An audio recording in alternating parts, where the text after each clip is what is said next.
Olá, bem-vindo ao quadro. Agora que nós já vimos alguns exemplos de tipos de folha, quero mostrar para vocês duas folhas modificadas.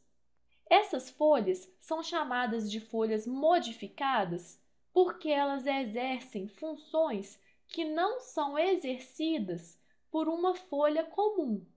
O primeiro exemplo desse tipo de folha são as brácteas. As brácteas são folhas modificadas que geralmente são coloridas. Essas folhas podem estar presentes na base do receptáculo floral, que é aquele cabinho que sustenta uma flor, ou então junto a uma inflorescência. Um exemplo muito comum de planta que apresenta bráctea é a buganvília ou primavera. As flores dessa planta são, na verdade, muito pequenininhas e ficam localizadas mais no interior. A buganvília é uma planta muito comum das cidades e muita gente confunde as suas brácteas achando que são pétalas.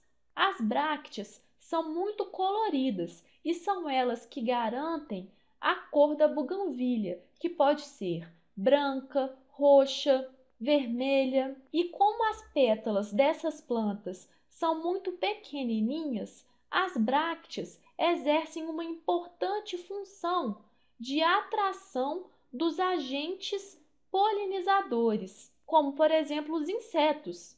Essas brácteas, por serem muito vistosas, fazem o papel de atração.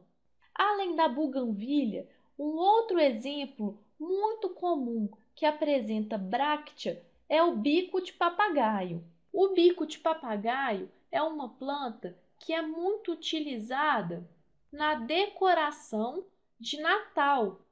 É uma planta que apresenta a cor vermelha. E o que dá a cor vermelha, na verdade, são as brácteas. Como acontece na buganvília, as flores do bico de papagaio são também muito pequenininhas e ficam aqui na região mais central. E as brácteas, que são muito vistosas, também exercem essa função de atração dos agentes polinizadores. E além das brácteas, um segundo exemplo de folhas modificadas são as folhas das plantas carnívoras. As plantas carnívoras apresentam folhas modificadas.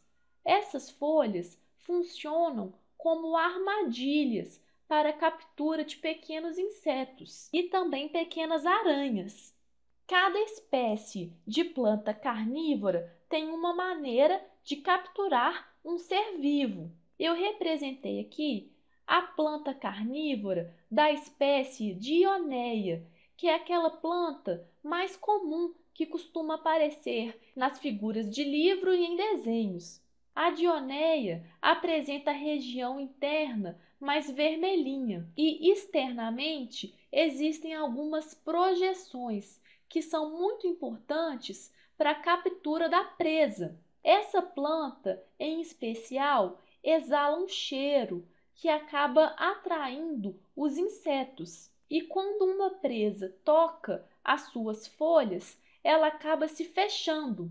Essa presa vai sendo então digerida por enzimas especiais que foram secretadas por essas folhas. A digestão dessas presas origina compostos nitrogenados, que são muito importantes para o metabolismo da planta. Nós vamos falar sobre o nitrogênio e outros compostos inorgânicos na próxima aula. Para essa aula é importante saber que as plantas carnívoras utilizam presas como fonte de nitrogênio. E isso acontece porque geralmente as plantas carnívoras estão localizadas em solos pobres em nitrogênio.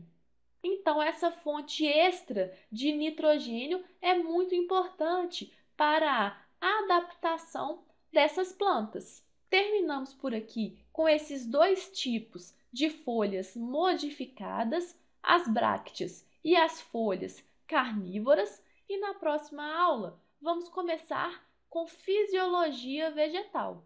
Não perca, até lá!